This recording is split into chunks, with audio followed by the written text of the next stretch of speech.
using the parlays against one another, right, and being able to get a little bit of juice consig, I found to be a little interesting. Believe me, all the rhombuses and parallelograms are constantly trying to search and find out those things every day.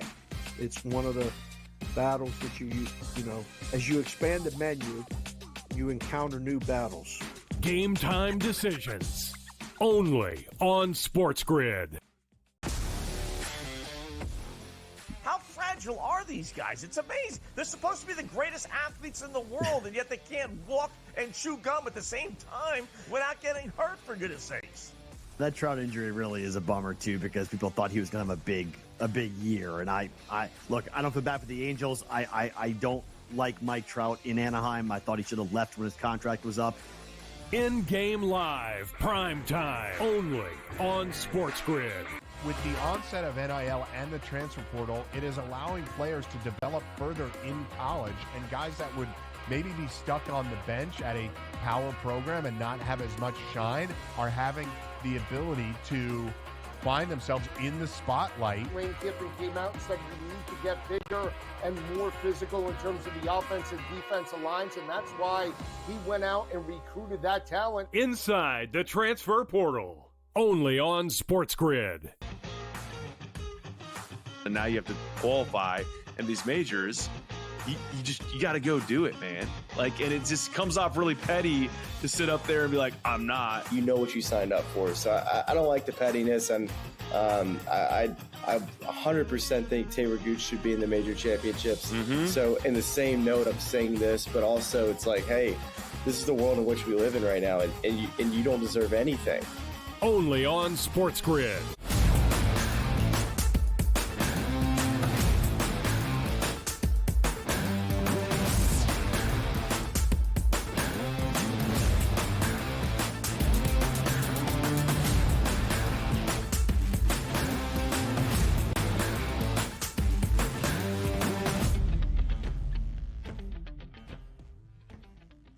Welcome to hour number 3, our third and final live on this Tuesday on the early line all across the SportsGrid network. That is SportsGrid. He is Donnie Rightside. I am Ben Stevens. One more hour to go to get you ready for this Tuesday night in the world of sports. A day off from the Stanley Cup postseason. We look back on the end of the second round in a Game 7 last night in Vancouver later in this hour. And after a night off in the association, conference finals action begins on this Tuesday in Boston between the Celtics and the Pacers. A full-blown breakdown and preview of that series and Game 1 tonight inside TD Garden with some Major League Baseball thoughts in this third and final hour as well.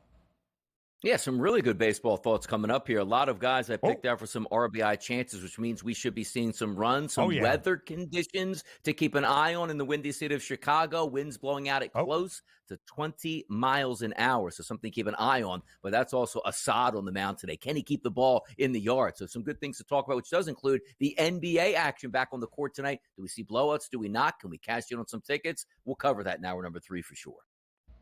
10.5 is the total tonight inside the friendly confines because of where the wind is in Chicago. I believe it's a Tuesday. I believe it's Dinger Tuesday on the FanDuel Sportsbook, of which Donnie Rightside is going. Cody Bellinger for the Chicago Cubs. Yeah. Talkman, Bellinger, one of those guys. But the wind is blowing out, Ben, more to left field, so maybe a right-handed bat might be a little bit better. Just get that ball up in that jet stream, man. Waveland Avenue, watch out. Let's go. Sheffield and Waveland. Which one's in left field, by the way? Is it Which one is it, Ben? Is it Sheffield or Waveland on left field? I don't know. We're going to need some of our team behind the scenes to quickly investigate here. Come on, JJ. Or I Where can filibuster and allow. Yeah, come on, JJ. We welcome JJ back to the sports. It's Wayland. There we go. There you go. Waveland or Wayland? Waveland? Wave. Yeah, come on. Waveland. You know, I've actually never been to Wrigley. That's big as sad as that is. I've been outside Wrigley. Never been to a game at Wrigley. So you've been on Waveland then? I've been, you know where the marquee is? I don't think that's Waveland, though. No.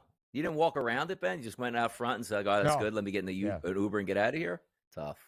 No, we were walking to another bar in Chicago. I think called Will's It was like a Wisconsin bar. Will's Northwood, fantastic Now, bar. what were you doing Badgers, there? Packers. What were you actually doing there? A couple summers ago, just visiting some friends. There was no home game? They weren't home? No, they weren't home that Empty? weekend. I tried to time it up. They were like gone every weekend that I could go in July. It was very disappointing. You got to catch a Northwestern football game at Wrigley, Ben. Where you been all your life, man? I wish. Come on now. Listen. Northwestern and Illinois in November at Wrigley for the Battle of the Hat. Now that is a Big Ten football game. Already starting to talk to the folks behind the scenes here at SportsGrid to see if we can take college football today on the road to Wrigley for that matchup. That's not happening because the boys at PFT got to be on the road to Sao Paulo, San Paulo, as we like to say. Brazil. What would be the betting favorite? CFT on the road to Wrigley in late November, PFT on the road to Sao Paulo for the Brazilian opener between the Eagles and the Packers. Let me tell you, behind the scenes, I would sabotage PFT going on the road anywhere, so I would hope that the college football boys were on the road at that point. So even though as much as I say we'll be on the road, I'll sabotage my own trip just to make sure the college football guys are on the road. Absolutely. Ain't no way Donnie Rightside is adjusting his sleep schedule to Brazilian hours. Although I don't think it's all that far off. I think it's only an hour ahead. Would mess the fast up. I mean, what are we even eating down there, Yeah. man? Can I find a good burger chain down there? I don't even know. I have no idea. Maybe. Brazil's best burgers, probably, if DRS looks for it hard enough. If you build it, they will come. All right, that was some fun talk radio to start off this third hour. Now we want to hear from the people out there about just how close and competitive we expect the Eastern Conference Finals to be. Will it be a sweep? Will it be a gentleman's sweep? Could we see at least 6 games? That was the question in Fade the Public.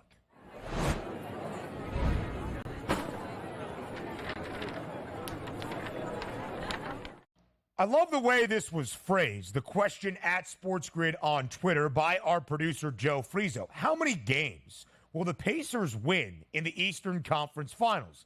0, 1, 2 to 4. And right now, Donnie, 2 to 4 is actually the winning selection on this Fade the Public poll at about 51.5%.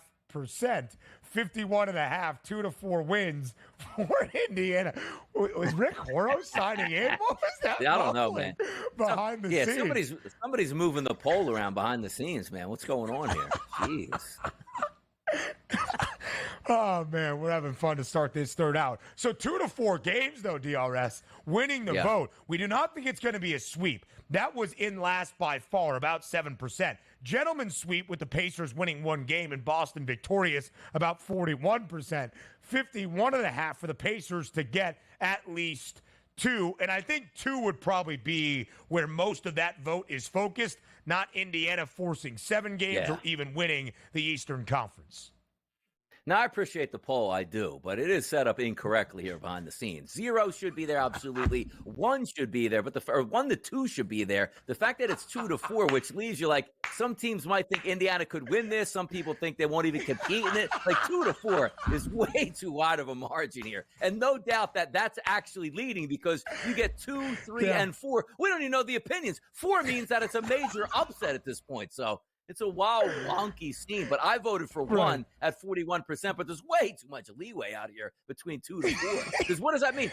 If you win 2, you got blown out. If you win 4, it's a major upset. What is it here? What are we voting for? Right. So you know how I said I love the phrasing? I said that ironically and tongue-in-cheek because it's crazy. And then one of the things that's also great, Twitter polls don't give you many options, but you can have at least 4 options. So you could ask this question even with another option if you wanted the Pacers to do it. 3 to 4 would be 7 games or the Pacers pulling off a huge upset. 2, I would be interested how many votes for 1 win for Indiana versus 2. Or you could have done it rather simply. How many games does the Eastern Conference Finals go? 4, 5, 6, or 7. And there you go. You have every option available. Yeah, exactly. And also, by the way, I'm looking at the hashtags in there. Boom baby is the Pacers. Like, who even made that up? Like, where did that come from at this point? I don't even know how that. Like, you should have. Like, the insignia shouldn't be the Pacer. It should be like an AMC. You know, the AMC Pacer, one of my favorite cars out there, which I routinely repost. But the fact that Boom baby is in there as the Pacers, whoever thought of that? And where did that even come from at this point? And by the way, where's the hashtag for the Celtics in this? We got to pick this all the way apart here, man. Come on. Well, it was a question specifically about Indiana.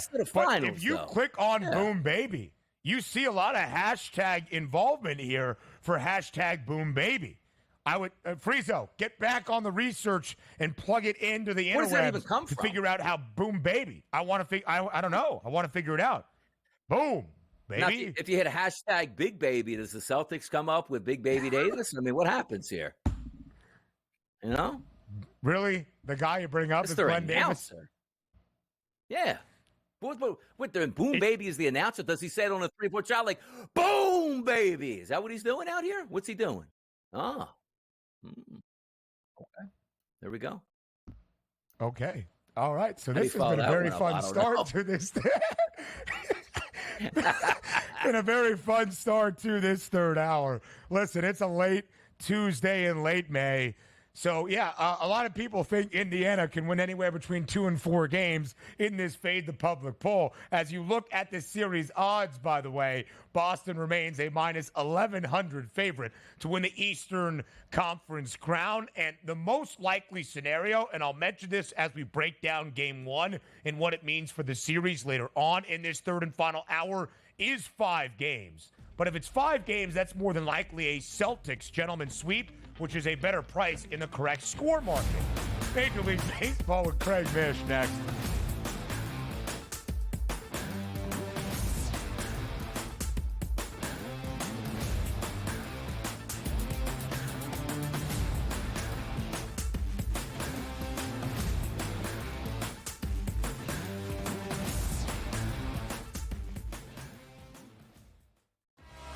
Devastating loss to Georgia Tech, where they made significant coaching errors. But Miami, with all of these changes, obviously looking to churn over this roster and upgrade the talent level. Don't sleep on Rick Pitino.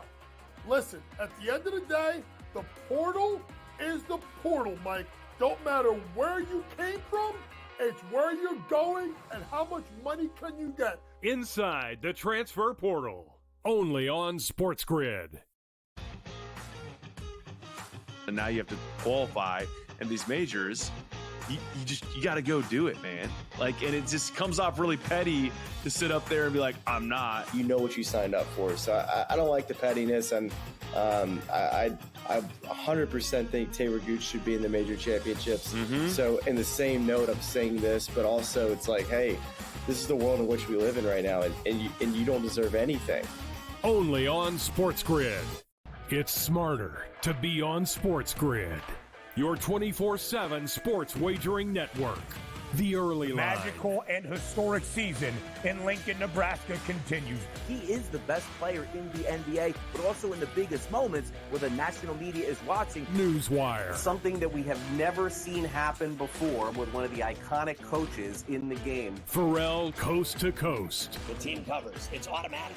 It's every time. Not sometimes. It's every time. Game time decisions. Luka is actually far more dangerous from 3 on the road this year than at home. This game here tonight, you may want to consider taking as many points as humanly possible. In-game live, prime time. We got not 1, but 2 coaches fired systems in place. Sports Rage this late sort night. of has letdown written all over it. It's going to be hard to match the emotion that they played with the other night. It's smarter to be on SportsGrid.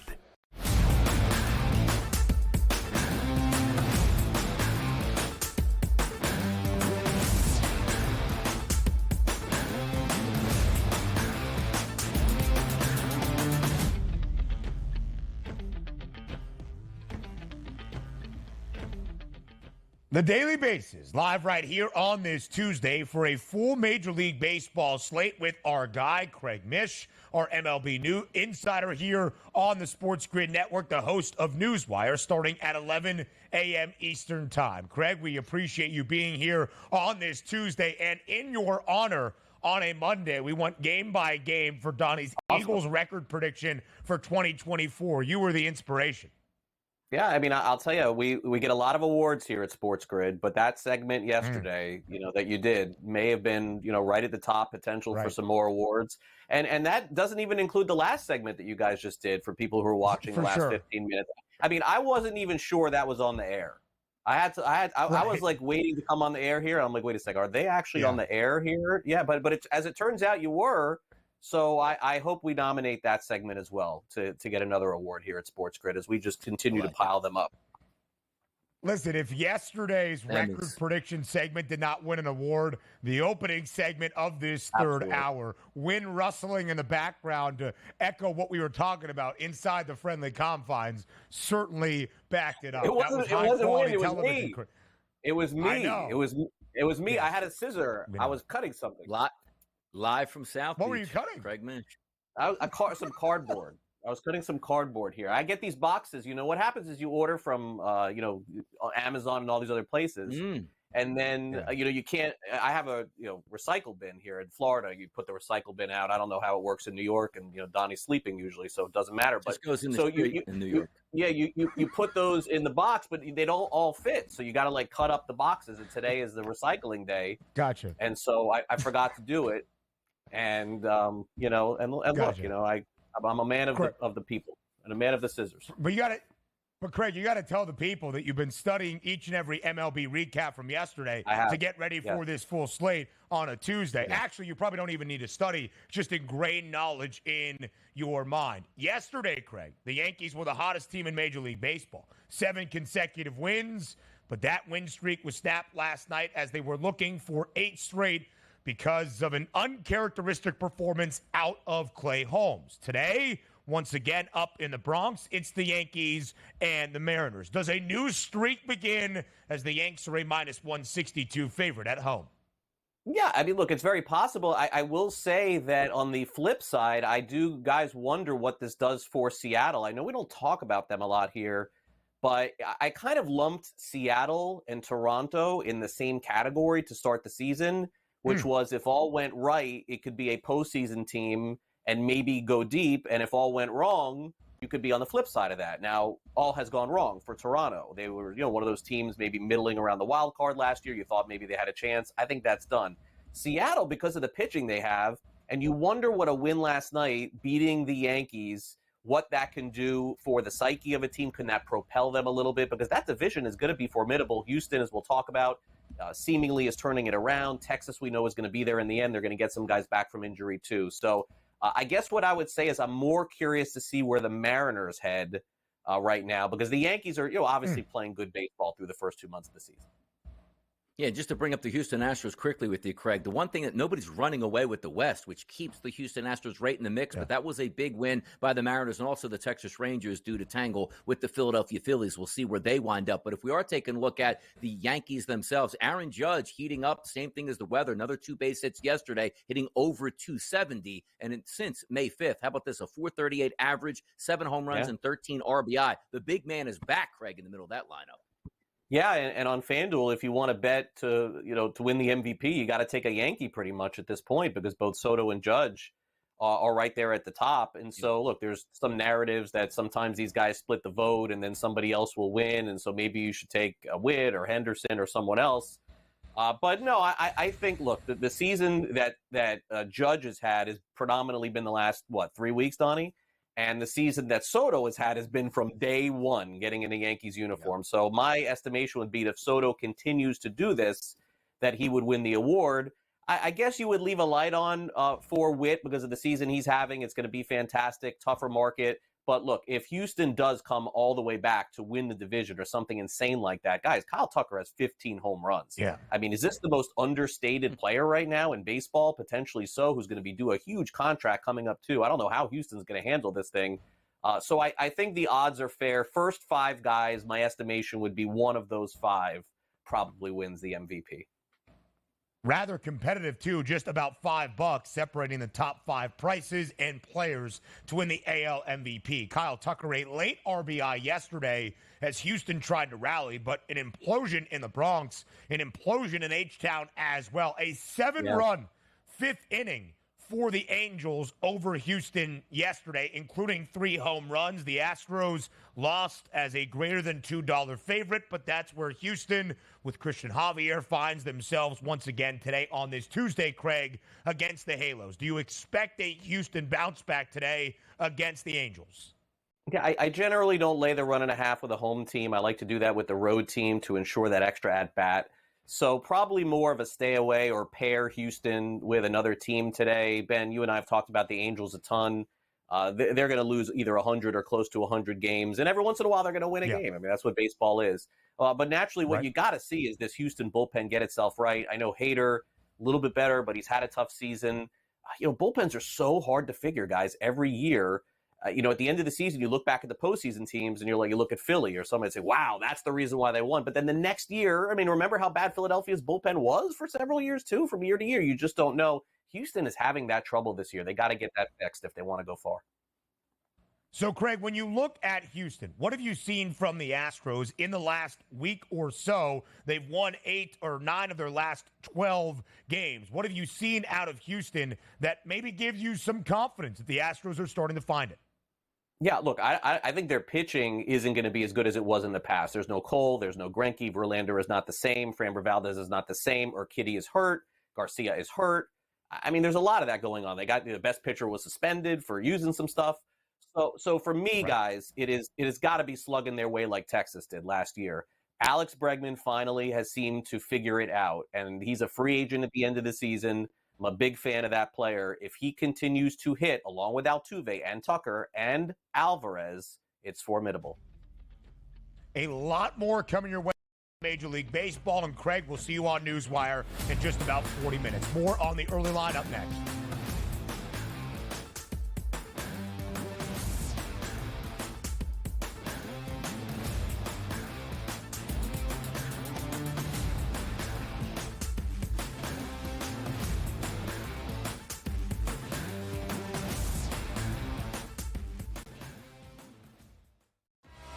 Devastating loss to Georgia Tech, where they made significant coaching errors. But Miami, with all of these changes, obviously looking to churn over this roster and upgrade the talent level. Don't sleep on Rick Pitino.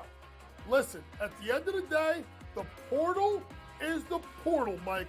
Don't matter where you came from, it's where you're going and how much money can you get. Inside the transfer portal, only on SportsGrid. And now you have to qualify, and these majors, you got to go do it, man. And it just comes off really petty to sit up there and be like, I'm not. You know what you signed up for. So I don't like the pettiness, and I 100% think Taylor Gooch should be in the major championships. So in the same note, I'm saying this, but also it's like, hey, this is the world in which we live in right now, and you don't deserve anything. Only on SportsGrid. It's smarter to be on SportsGrid, your 24/7 sports wagering network. The early line. Magical and historic season in Lincoln, Nebraska continues. He is the best player in the NBA, but also in the biggest moments where the national media is watching. Newswire. Something that we have never seen happen before with one of the iconic coaches in the game. Pharrell, coast to coast. The team covers. It's automatic. It's every time. Not sometimes. It's every time. Game time decisions. Luka is actually far more dangerous from 3 on the road this year than at home. This game here tonight, you may want to consider taking as many points as humanly possible. In-game live, prime time. We got not 1, but 2 coaches fired systems in place. Sports Rage This late sort of night. has letdown written all over it. It's going to be hard to match the emotion that they played with the other night. It's smarter to be on SportsGrid.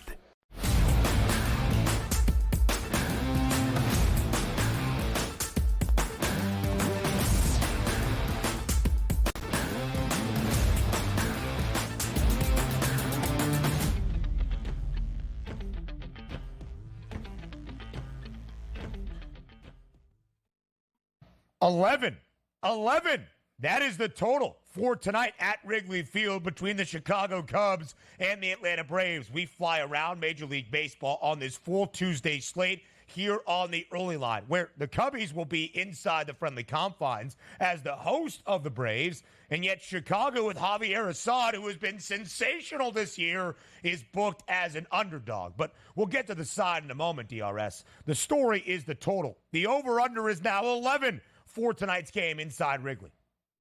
Yeah, Wrigley can get crazy at times. And going back to my Philadelphia Phillies fandom, which I was just a little toddler at this point, 1979, the wind was blowing out in Wrigley. Did you know the Phillies and the Cubs ended up a 23-22 ball game there? Now, we're saying it's going to get that high today. No, because the pitchers are actually very good today. Charlie Morton's on the mound. He's been great against right-handed pitching all season long, but he does struggle a little bit with left-handed bats, which is why we bring up Mike Tauchman and Cody Bellinger on that list. Now, here's the issue, if there is anyone today.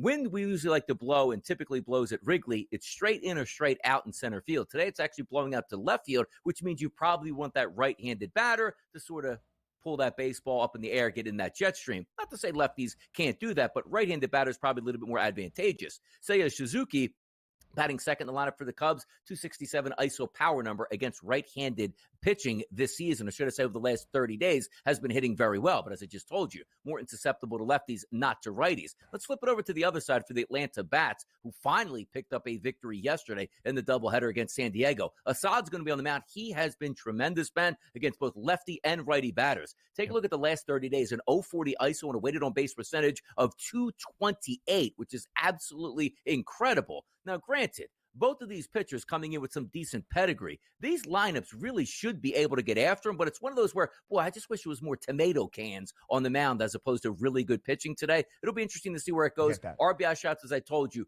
more like coming from the Cubs side of those first four guys in the lineup, but I'm not in love with this game. I just want to watch this because it might be 5-2, Ben, at the end of 3 innings. Like, man, you really should have taken that over.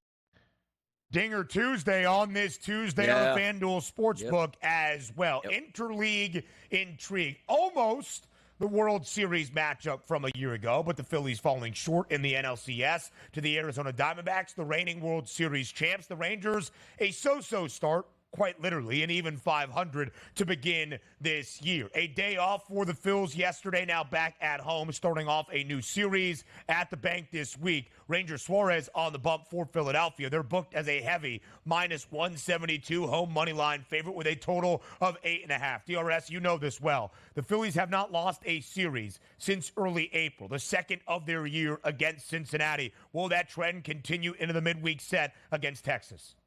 It probably will continue because the Phillies just keep on sending out good pitcher after good pitch here, and they're at home, and finally a day of rest after playing such a long streak of back-to-back games. So let's take a look at this one, which is kind of a shame. We just talked about the game in Wrigley. Winds blowing out, optimum conditions, but two good pitchers on the mound and not great matchups if you're just looking from pitcher to hitter. We're getting that same type of thing today, Ben, in Philadelphia. 80 degrees at first pitch with 9-mile-an-hour winds blowing out to right field. This should be perfect because that Phillies lineup loves to absolutely hammer the baseball at home. We take a look at John Graves, a right-handed pitcher. Look at his last 30 days, Ben. 127 batters he's faced, an 0.74 ISO, and a 251 weighted on base percentage. That stinks because why? We would have loved to pick on some Philadelphia Phillies bats. Same thing vice versa on that Rangers lineup that hasn't done all that well against left-handed pitching, maybe going up against the best pitcher in baseball in Ranger Suarez, who is damn near being unhittable for the season and the past 30 days. It's a shame to waste this environment in that ballpark to get wind blowing on 80 degrees and 8-mile-an-hour winds blowing out. That's a shame right here. So I am predicting an under, but you know I'm not betting that. This game could pop off, but it's a shame that these two pitchers really match up well. 8.5 is that total. The Phils have won 11 of their last 13 series. They have not lost in 13 consecutive series. They have split a couple of 4-game sets. Now we go to St. Louis. Yesterday, it was a gray day. Sonny Gray and the Cards win as a home money line favorite 6-3 over Baltimore. Today, it's the other Birds, the O's, as a road favorite under the arch.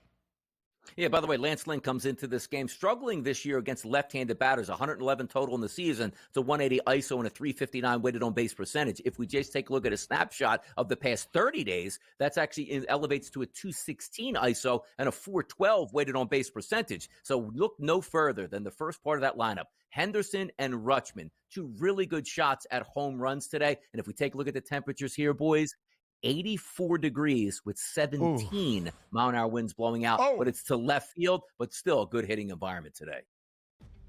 Now that might be your spot on Dinger Tuesday. We go to the ice indoors for the Stanley Cup postseason. Up next. Yeah.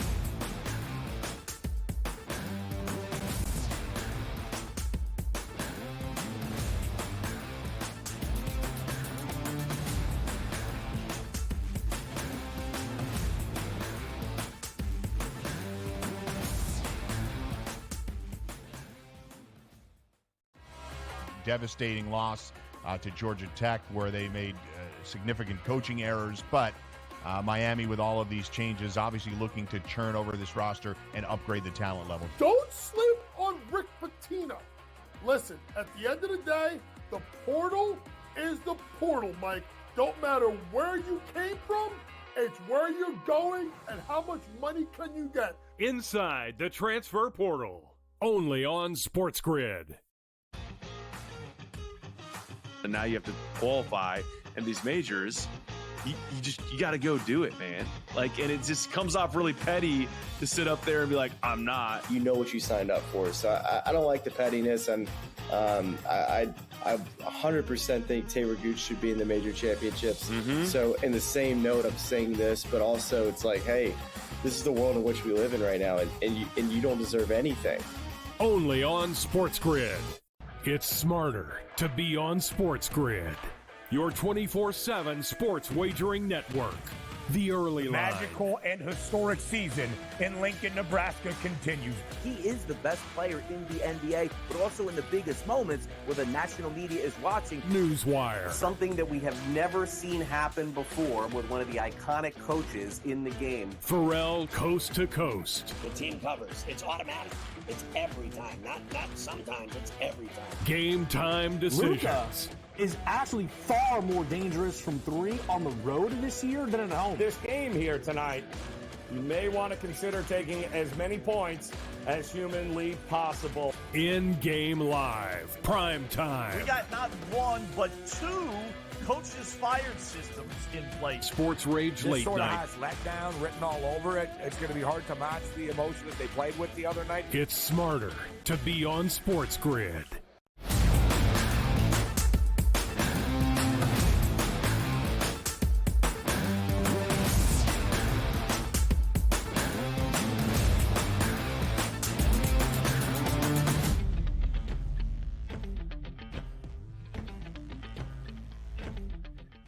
Live right here on this Tuesday on the early line on SportsGrid. The conference finals round now set in the Stanley Cup postseason. For the chase for the Cup, the NHL's Final Four, we look back on how we reached this point. We do so on this Tuesday with Joe Madden. She joins us live right here on TEL to look back on game number 7 last night in Vancouver and then set the atmosphere for what we can expect in the Western Conference Finals and in the Eastern Conference Finals that starts tomorrow night inside Madison Square Garden. Joe, thank you so much for taking the time to join us here on this Tuesday. Thanks for having me, you guys. Excited to break down these games and what we saw last night. I tell you, as a Calgary fan, not the outcome I wanted.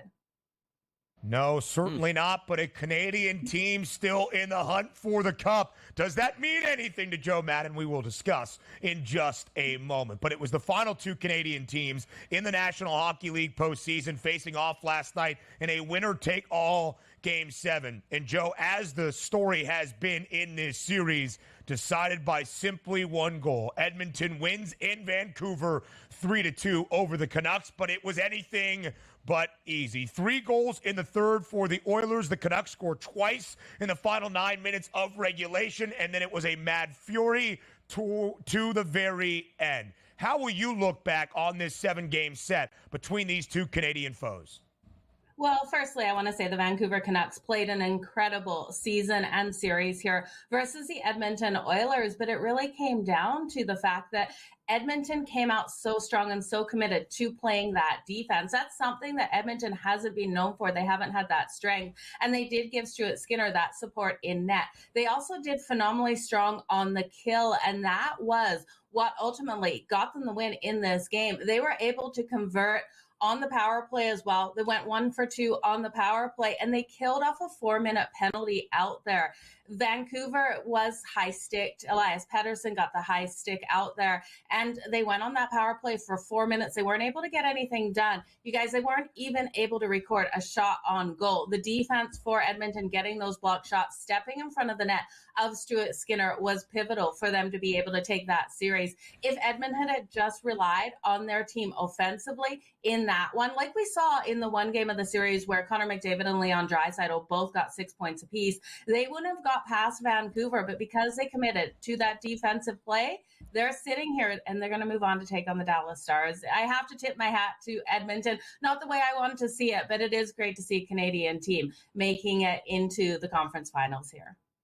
I'll tell you what's interesting about this, too. I sort of equate it sometimes to other sports show at the NBA, where you can get a Game 7 and have a guy like Anthony Edwards of the Minnesota Timberwolves not play all that well. Now, I'm not saying Connor McDavid didn't play well, but you also take a look at Leon Draisaitl. Only 1 point combined between both of those players, and they won on the road in a game number 7. If we just take a quick look at Edmonton moving forward here, is there a lot of support for Edmonton? Do you think they are the best team in the Western Conference and how that winds up? I really don't think they're the best team because you look at the Dallas Stars and you look at their depth. This is something I've always questioned for the Edmonton Oilers, and they did bench, actually, Corey Perry for the last 2 games. He wasn't out there. It's not official that it was benched, but in my opinion, it was. We did get that secondary scoring in that last game and in the game before, which is something Edmonton hasn't been able to do in, the first round and the first couple of this series. We were getting the main impact here from Connor McDavid and Leon Draisaitl. So we're seeing a little bit more of their depth out there. We're seeing those back checks and forechecks out of that top line. So they need to continue to play that way because the Dallas Stars, their depth is so elite. They have goalies or people who are able to score across the board out there for Dallas, and they have the stronger goaltender. So there's going to be struggles with them and Edmonton. If Edmonton doesn't play that defensive battle, Dallas is going to pick apart Stuart Skinner. 6 of the 7 games between the Oilers and the Canucks decided by just a single goal, and the odds makers expect more competition in the Western Conference Finals. Dallas is the favorite at -120 in that series outright price, as you saw. And, Joe, as we move it forward to see how many games we could see in the WCF, both 6 and 7 games, tied for the shortest number right now at +194. So let's get Joe Madden's official Western Conference Finals prediction. Joe, who advances to the Cup Final and in how many games? I think it is the Dallas Stars in 5, and you can take the Dallas Stars in 5 at +270. I just look at this team, and as long as Jake Ottinger stays as hot as he's been, because he's been the difference maker, we have seen those shots coming in on goal by the opponents of the Dallas Stars, but Jake Ottinger absolutely has been able to stand on his head. And offensively, this team has so many players out there who can get those goals. So I do think they can take it in 5. I'm concerned of that first game, though, because this team has been off for a while. Edmonton, with that momentum, I think takes game 1, and then the Dallas Stars run away with it. Take a look at going back to the Eastern Conference here, the Florida Panthers and the New York Rangers. No surprise here for the New York Rangers, a second consecutive series here, Joe. They are the underdogs to win this series. Florida currently at the FanDuel Sportsbook, now priced live at a -146 price to win the series, and a game total of over or under 5.5 games. Do we agree that the Panthers should be favored, or are the Rangers getting disrespected here, Joe?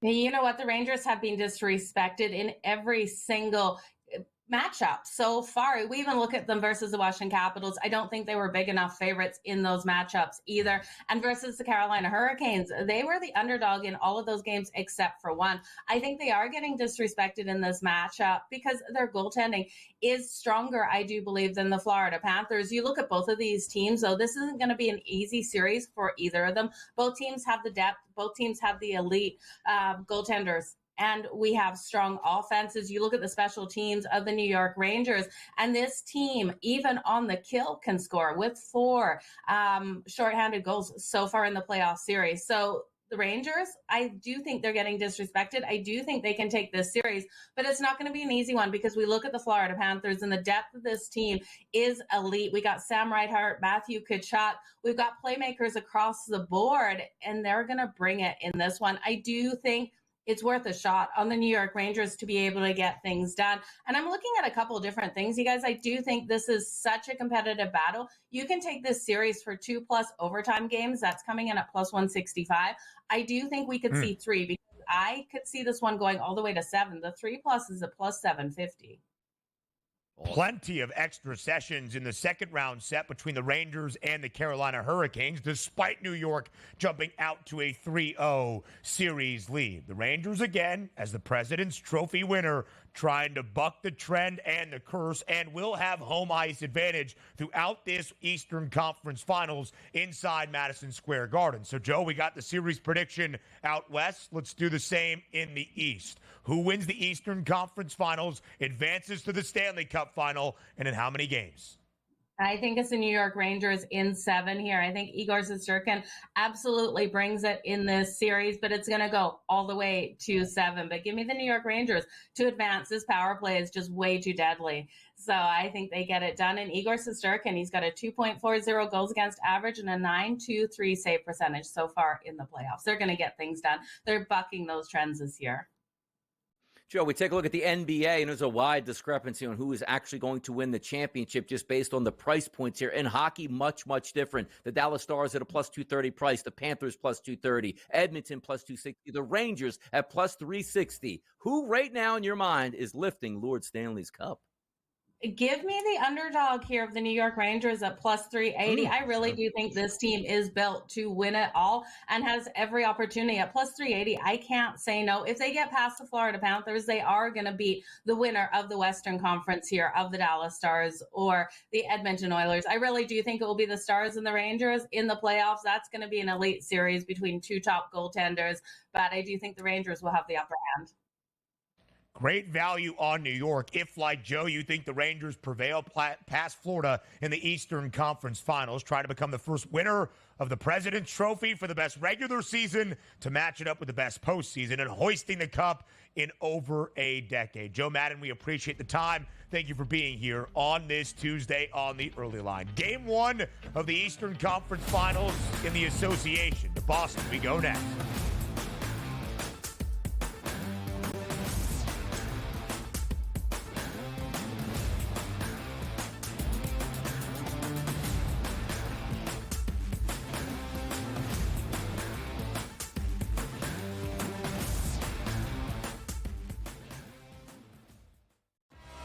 Devastating loss to Georgia Tech, where they made significant coaching errors. But Miami, with all of these changes, obviously looking to churn over this roster and upgrade the talent level. Don't sleep on Rick Pitino. Listen, at the end of the day, the portal is the portal, Mike.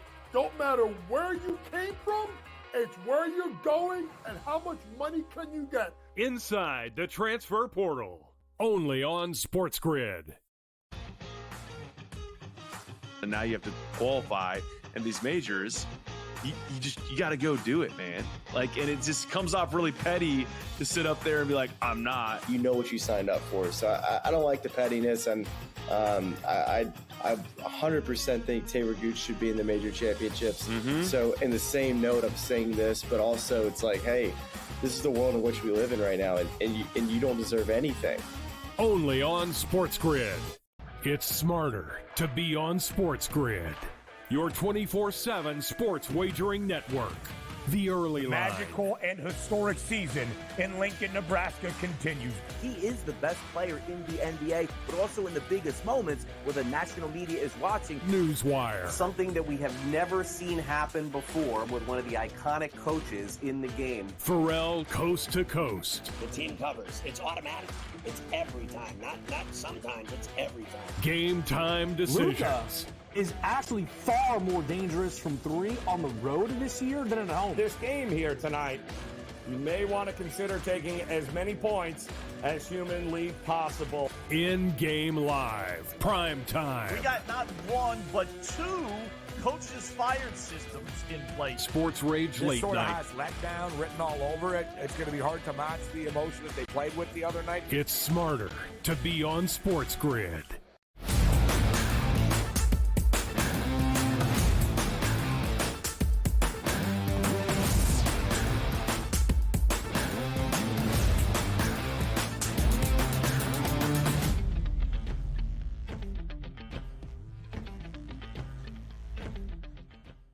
Playoff action, regardless of sport, is all about who steps up in the most significant of spots, and that's what we saw last night in Game 7 in Vancouver. To make sure that the hard work of our staff behind the scenes, Joe Frieso, our producer, our graphics producer, Jesse Metzger, of course, our technical director, Matt Malalam, does not go unnoticed. A great board we never got to in our previous segment to detail the goal scorers in game number 7. The first 3 from Edmonton, all in the second period, and those 2 from Vancouver in the final 9 minutes of regulation. The Canucks did make it a game, Donnie. A beautiful graphic on display. Yeah, there you go. And by the way, how do you pronounce that? Is it Cody Chetty Osman, the first guy there that we had listed? I don't know how to say. Oh. Is it Cedi, I wonder? Chichi? How would you pronounce that? What did you say on that? Cody? My guess is Cici. My guess is Cody Cici. I don't. Yeah. I'm going to be very honest, though. I don't know the Oilers roster and have not gone through the media guide probably appropriately to answer that question. Ooh, it is Cici. Cody Cici. Cody Cici. I would like a little second Cici. longest price. Cici? Yeah. At 15-1, second longest to tickle the twine. Before the game got put started. The graphic back up. There's the graphic right there. So apparently he plays for Edmonton at 2 points last night is what that graphic says. And those 2 points were good for a plus 1,500. Did I get this graphic right? Did I get it right? No, I don't think you did, DRS. Zach Hyman also of Edmonton at 2 points, but that was only 110. 2 points, That's not a good price. Right. Yeah. No, not a good points to register. So technically, as Donnie reads this graphic, it was tied at 6. Mm-hmm. We got 6 points out of Edmonton. We got 6 points out of Vancouver. Game 7 might still be going on. It could be at this point. Philippe, I want to say what? Hronek there for Vancouver? But anyway, Edmonton moves on. Fantastic graphic overall. Even though most people don't understand the graphic, it does look nice. It does look very nice. You cannot knock the artistic value of said graphic. By the way, 2P is second period. That seemed to be rather obvious to some, maybe not to others. All right, here we go. Listen, Game 7 on the ice is done. Night off in the National Hockey League. We are back to the action on the hardwood inside TD Garden in Boston. It is Game 1 of the Eastern Conference Finals between the Celtics and the Pacers. And the story for Boston throughout this postseason run has been dominance when they have won games and what the odds makers expect entering a game. Boston has been at least a 7.5-point favorite in all 10 of their playoff contests. Tonight, it's 10-2. Double digits in favor of the Seas with a total at 221.5. What do the numbers, DRS, as we see them pregame, tell you about what we can expect for the opening game of the Eastern Conference Finals? I think we get points, and also it's telling you that this is supposed to be an easy Celtics victory. Now, also in the past, Game 1 in the Celtics building in round number 1, Game 1 in the Celtics building in round number 2 have been nice victories for the Boston Celtics. It's Game number 2, Ben, that maybe we should be watching at. But this is always a tricky environment because we know the Boston Celtics will be rested and ready. But what are we actually getting out of the Pacers? 2 things can happen in this environment, which is always tough to work. And these aren't X's and O's, but we don't know officially how the Pacers are going to come out in this game. Are they getting that Game 7 jump? Excited, got that victory. Momentum is on their side as they go in and try to upset the Celtics in round number 1. Or is it, whew, man, that was a nice little comeback to finally beat the Knicks in an exciting, energized environment at Madison Square Garden. And now we got to stay on the road here and take on the Boston Celtics because that could mean a 15 to 20-point blowout or the Pacers get that bump. That's why I'm staying away here from the side itself. But the one thing I do know, the Pacers can score. They don't play any defense. The Celtics can score. Yeah. We'll see what their defense has. But as you pointed out earlier in the show, that 115, I guess, around that price point here of the team total for the Celtics, that's really what I like the best here. But also, I do think the Pacers will be able to score, and I like the over 221 here. And also, gets back to the point, Ben, I make so many times. Overs for me earlier in series, unders as the series gets underway. For sure. We often see the highest total in a series in the opening game, and then the market resets itself night by night throughout a playoff series. 221 and a hook, the highest number we have seen for Indiana since the second game of their series against Milwaukee, one of the higher numbers for Boston in this postseason. Now, I agree with the idea of momentum carrying over from just 2 days ago inside Madison Square Garden. Not a far trip for Indiana from New York to Boston, but they remain on the road. I think that offense is there. Not sure what it means for the side. we have seen Indiana go over in 8 of their 13 playoff games. Boston over in 4 of the 6 inside TD Garden, where the Celtics have been booked as at least a 13-point home favorite in all 6 of the playoff games in Beantown. Now, Indiana on the road, not great. In fact, that was one of the stories of the series against the New York Knicks a round ago. The first team to win on the road was in Game 7 when the Pacers were victorious in MSG. Indiana just 2-5 straight up away from Indianapolis throughout this postseason. 3-4 against the spread, booked as a dog in 5 of the 7 road games they played. Again, for Boston, 8-2 straight up in this playoff run. 7 of the 8 victories by at least 13 points. 6 of those 8, they have covered the number, and they have been booked as a favorite of at least a 7.5-point number in all 10 games. If you were going to highlight, Donnie, you think we see some points out of the Celtics. 115 and a hook is their team total. Who does the scoring for Boston to push us over that number? I really think Tatum's going to have a carte blanche out there on the court tonight. I really think he's going to probably shoot close to 20 times, which means he'll get to the free throw line, knock down a couple three-point shots. He should be able to get over his 29.5. But also, when we take a look at these spreads, you don't anticipate blowouts, Ben, in the NBA when it's like a 2.5, 3-point spread. Hey, these guys will play all the way through. And sometimes they still play all the way through in 20 to 25-point games right up to the final 2 minutes. But it always has me looking towards those bench directions, and I still want to try to take advantage of Al Horford. 1.5 3-point shots. Yep. It is expensive at minus 142, but I do think he's going to shoot at least 5 3-point shots, which means they'll be wide open. He can knock down 2 of those. But the guys that always creep into my mind when I think this game might get out of hand are the guys like Peyton Pritchard. His 3-point prop's 1.5, but you would also take a look at his points prop. He's been known to shoot double-digit attempts from the floor when he gets that second half where it's like, hey, we're up 15 to 20 points. We're not going to have Tatum out here and Brown wasting minutes and getting injured early in a series. He'll get that extended run. So it's really the B players for the Celtics that I really want to focus on tonight. We'll talk Pacers props, series outlook, and give you a best bet as we round out our show in these 3 hours on a Tuesday on the early line. Up next.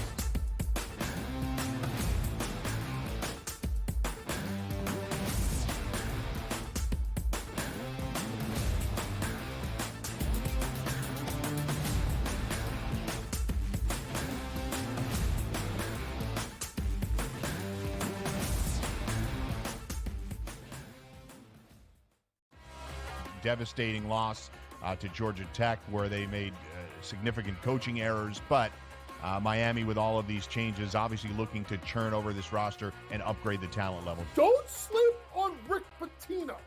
Listen, at the end of the day, the portal is the portal, Mike.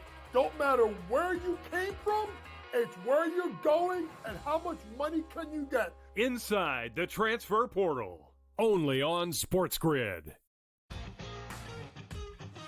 And now you have to qualify, and these majors, you got to go do it, man. Like, and it just comes off really petty to sit up there and be like, I'm not. You know what you signed up for. So I don't like the pettiness, and I 100% think Taylor Gooch should be in the major championships. So in the same note, I'm saying this, but also it's like, hey, this is the world in which we live in right now, and you don't deserve anything. Only on SportsGrid. It's smarter to be on SportsGrid, your 24/7 sports wagering network. The early line. Magical and historic season in Lincoln, Nebraska continues. He is the best player in the NBA, but also in the biggest moments where the national media is watching. Newswire. Something that we have never seen happen before with one of the iconic coaches in the game. Pharrell, coast to coast. The team covers. It's automatic. It's every time. Not sometimes. It's every time. Game time decisions. Luka is actually far more dangerous from 3 on the road this year than at home. This game here tonight, you may want to consider taking as many points as humanly possible. In-game live, prime time. We got not 1, but 2 coaches fired systems in place. Sports Rage This Late sort of Night. has letdown written all over it. It's going to be hard to match the emotion that they played with the other night. It's smarter to be on SportsGrid.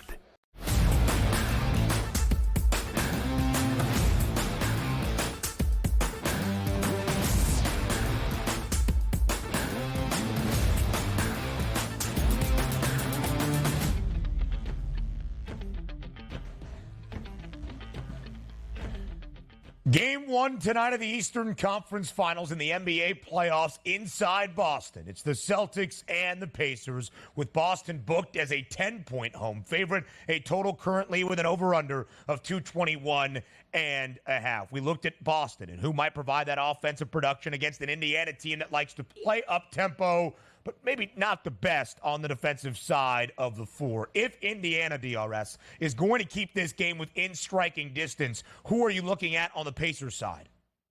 It's got to be Siakam. Like, Siakam's the go-to guy. He's going to be able to get buckets on the low block there. Not really, I want to say, a true shot blocker. Porzingis out there certainly could change shots, but he's not going to play. Now, Horford is a good defender, but certainly not a shot blocker. I think Siakam is the guy that you can lean on. If we're looking at secondary options, TJ McConnell is always fun off the bench. He's going to play 20-plus minutes and probably shoot close to 10 times in a game. You see his assist prop there on that graphic at 4.5. I think he gets 5 assists. Why? Because I think we're going to get a lot of scoring tonight from both sides. But if you're trying to take a look at one of those B players outside of like a Siakam or a Halliburton or a Turner, I take a look at Nesmith. Last 3 games here, 28 minutes, 31 minutes, and 28 minutes. So you know he's going to get close to 30 minutes. But also, you hear me talk about this so many times, Ben. Ride the hot hand. No better performance in game number 7 from an efficiency standpoint than Nesmith. 19 points, 8 of 8 from the floor, which included 2 of 2 from three-point land under those 28 minutes. You take a look at the FanDuel Sportsbook today for Nesmith, 9.5 points is his prop. I think he can get the double digits here. So if you're looking for somebody outside of those top guys, Nesmith for me tonight for Indy. I almost lean under Tyrese Halliburton's 18.5 points prop. I think JY made a great point about the matchups that we are going to see develop in this series. And Drew Holiday, the best defender for Boston, probably starting off on Tyrese Halliburton, who has been slow to start in these series so far throughout both to reach this point of the Eastern Conference Finals. Miles Turner's 3-point prop, 1.5. The over has the heavy juice. I would lean that way. And I also like the secondary look. Not going to go TJ McConnell, although I did bet his prop in Game 7. Andrew Nembhard has had a sensational first playoff run for Indiana. Points prop tonight, 10.5. He has been over that number in 10 of the 13 games the Pacers have played so far throughout this postseason. I do believe he is that secondary option outside of Pascal Siakam, outside of Tyrese Halliburton from that guard position. Pascal Siakam, by the way, 20-plus in 3 straight, but the points prop is 20 and a hook. So, DRS, one final point I just want to make about this series overall. We showed you the series odds and the outlook earlier. For this series in the total games component to go 5, it's plus 140. The series games over-under is 5.5, and the under has the hefty juice at minus 185. What we are saying here is what we saw in the first 2 rounds for the Celtics.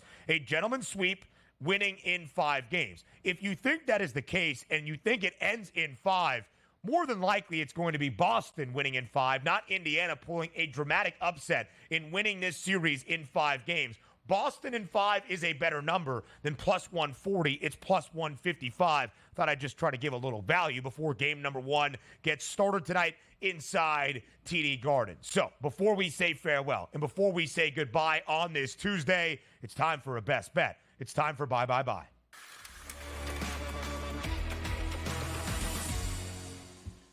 On this Tuesday, I have a feeling that Donnie is going to Major League Baseball. Am I correct? Yes, and we're going to sprinkle in a little home run dinger Tuesday action as well. Let's take a look at the guy like for an RBI tonight. Christian Javier, starting pitcher for the Houston Astros, really struggles, Ben, with left-handed batters. Well, good for us that Willie Calhoun is a left-handed batter due up in the 4-hole tonight. A 226 ISO power number and a 404 weighted on base percentage, maybe even better, a strikeout percentage around 10%, which means the ball will be in play tonight. So I like him for an RBI. That's a price point at a plus 135. But for Dinger Tuesday, I'm going to sprinkle some also on a home run for Willie Calhoun at a plus 560 price. He will be on the card tonight, but we want to focus on that RBI. Let's get that one done at plus 135. 4 home runs for the Halos yesterday in the comeback over the Astros to win the opening game of this midweek set. 9-7 over the Stros. Houston has still won 9 of their last 12 games, starting to find their footing. But yesterday, an uncharacteristic loss against the LA Angels. My best bet for game number 1 of the Eastern Conference Finals is a man that I just mentioned who has been off to a great start in this postseason, Andrew Nembhard. I'm looking secondary market away from Pascal Siakam, away from Tyrese Halliburton against Boston to start. Over 10.5 points for Nembhard in game number 1 against the Celtics. Again, Boston, a 10-point home favorite in game number 1. He is Donnie Rightside. I am Ben Stevens. That does it for us on this Tuesday on the early line. But we'll see you tomorrow, Wednesday, 8 a.m. Eastern Time, live right here on the Grid. Have a great Tuesday. We'll talk to you tomorrow.